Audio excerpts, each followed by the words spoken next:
Hi, this is Cindy Pope at the Cool Tools Studio. I wanted to share with you a little bit about a new passion of mine, coloring metal with powder coats.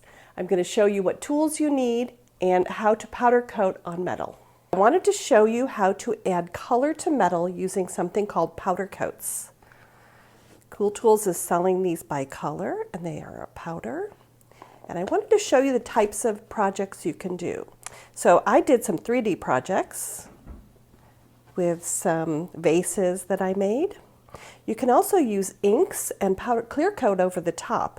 So this is India inks, and this is a specialty ink. You can also do two-tone earrings. You can use colors, and this one has a special sparkle coat on it, so you can bling up your color. Here's one that I used a couple different colors on, and then I used acrylic pens to create a design. These pieces are made using the Swanstrom cutter, so it cuts out all kinds of circular shapes, and I created earrings out of them. Cool Tools has so many brass pendants and brass blanks, and these are just a few. My favorite are these little leaf earrings with my favorite color, Racing Raspberry. You can use powder coat as an inlay. You could also powder coat the inside of 3D things. You can powder coat the inside of base metal rings, and they won't tarnish your finger. You can powder coat heat patinaed things. And also pieces that are 3D, you can use a couple different colors on them. And then I also create little designs. And if you have the Creative Findings riveting kit, you can powder coat pieces to rivet onto another piece. So I wanted to show you the tools that you'll need for powder coating. You need some heat-resistant gloves. You need some Teflon. These Teflons are both heat-resistant, and they're going to be going into a toaster oven, which you need. If you're using a toaster oven, you need a temperature gauge because you need to make sure that you're at the right temperature. You also need some little stirrers, and you'll see in the video why. And I like to have a scalpel, cross-lock pliers, and there's some new sifters that Cool Tools has that come from 1 1/4 inch down to 1/2 inch. You need something to hang your earrings on when they come out of the oven. You need some brass wire to hang them from. I like these brass pendants and brass blanks that Cool Tools has. They have like a giant selection. Or pieces that you don't like and you want to add color to, or heat patina pieces. I always love tiles. I think they're very helpful. A spatula to take your things in and out of the oven. And I like this torch stand, but I put it upside down so I have more surface space. And you'll see with sifting how I use that. And the last thing I like to use, this is heat-resistant tape, and you use this for masking off parts of your piece that you don't want to powder coat. And last and most importantly, the powder coating, which comes in a little 1/4 pound jar. It's by weight, so there may be more in some jars and less in others, depending on how much it weighs. This is Sparkle Clear, one of my favorites.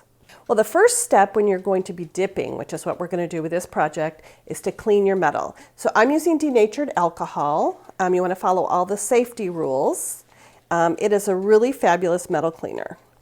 You can also use nail polish remover, acetate, but I don't like that smell. And so you're going to hold it, clean it as best you can, and hold it by the edges. And these gold-plated findings powder coat beautifully. And they're really awesome shapes. So I'm going to do these ones also right away because I'm going to do both colors. I like to clean all the metal I'm going to be powder coating ahead of time because it's kind of like enameling. You will not get good results if your metal is not clean of grease. And now I'm going to take a little hanger because I'm going to put it in my toaster oven. The toaster oven is set at 400 degrees. Cool Tools has provided all the firing instructions on the side. So this one says bake at 400 degrees for 10 minutes. And there are lots of different techniques. We're just doing the basic dipping technique.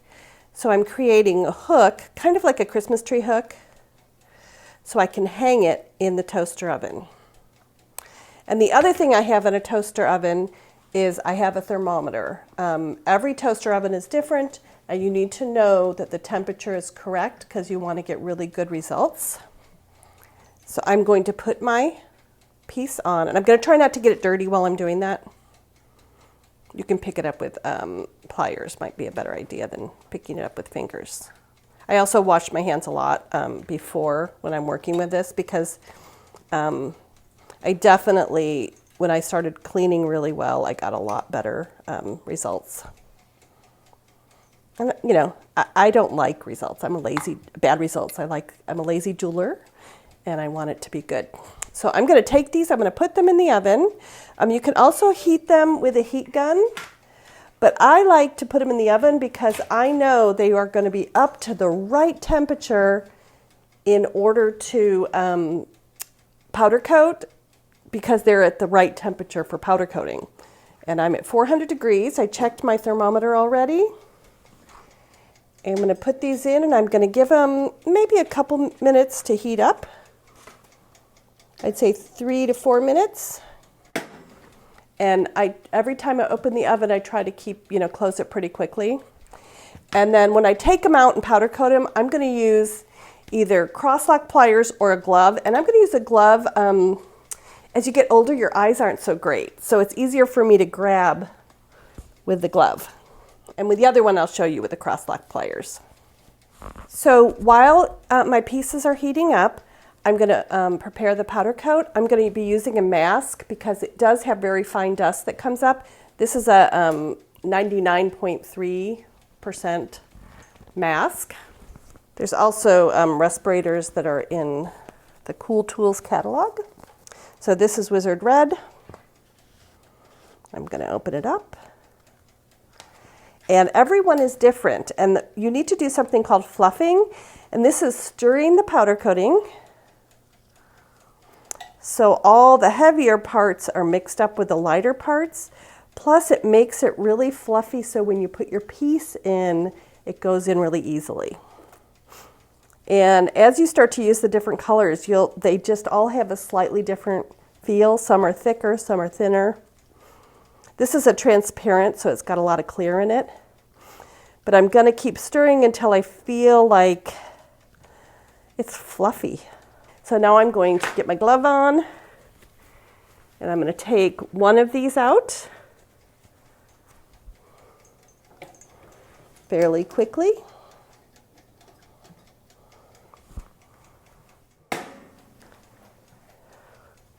And I'm going to dip it in, dip it out, and I like to hit it against the side.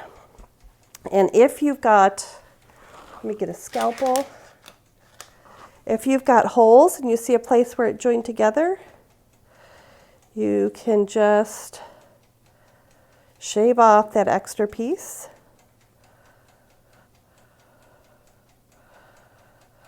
And now it's cooled off, I can actually hang on to it. It would still look pretty with that filled in, but I want to see this really cool leaf shape. And so before it fully cures, I want to get that out. Okay, so I'm going to put this back in the oven for 10 minutes according to the instructions. And while our leaves are curing, we're going to go ahead and do this piece. I'm going to show you a different technique, which is heating the piece with a heat gun. So I have to get my powder ready first, because you always want to sift your powder. And this color is called Misty Midnight, and it looks gray, but it's just a gorgeous blue. And it's got some metallics in it. And it looks very different than the other ones. You want the piece to float in. And you want to use a fresh stirrer. So I'm going to put it over here away from the heat gun. And I'm going to go ahead and heat up the piece.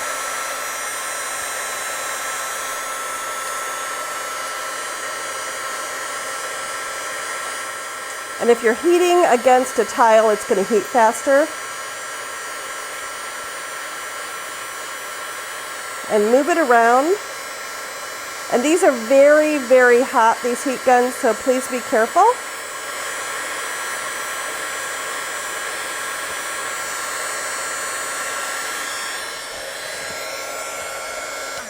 And I'm going to dip it. And I like to knock it against the side to get any extra off.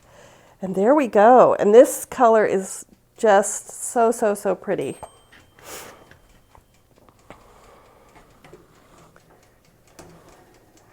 And I need to start a second timer now. And when you put them in, you have to make sure that they're not touching each other. So we're going to set a second timer for 10, and I'm going to take this one out. And this time I'll take it out using cross-lock pliers.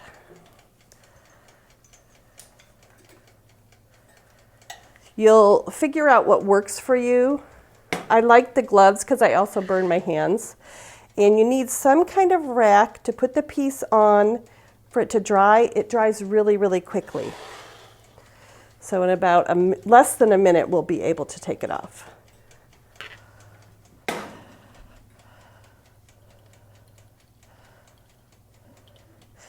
And this is a set that comes in a set of 3 at Cool Tools, and it's really perfect for this. So I'm going to heat up the second one while that's cooling. And I don't need to refluff just for the second one. They kind of go like that.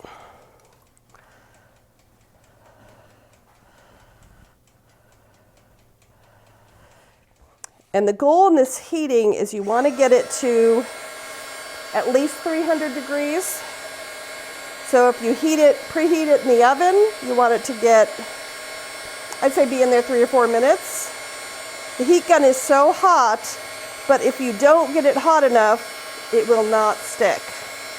And the whole goal is to get the powder coat to adhere. So I probably give it a little bit more time than it needs. And being up against a tile when I'm doing this makes the heat work better. So if I had it up in the air, it would take a lot longer. Okay, I think we're good. And you'll know immediately if you are not good because it won't stick. And I have a little bit in the back that didn't stick.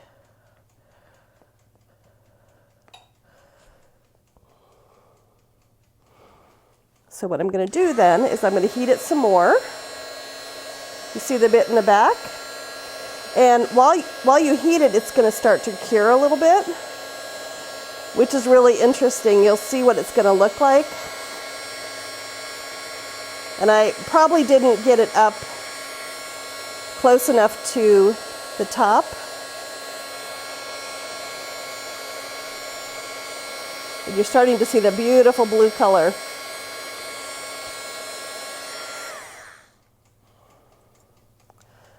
One of my teachers, Hadar Jacobson, taught me how to do these. And I just fell in love with powder coating. I'm going to get this one in the oven. And when I'm doing earrings, I try to get each one in about 2 minutes apart.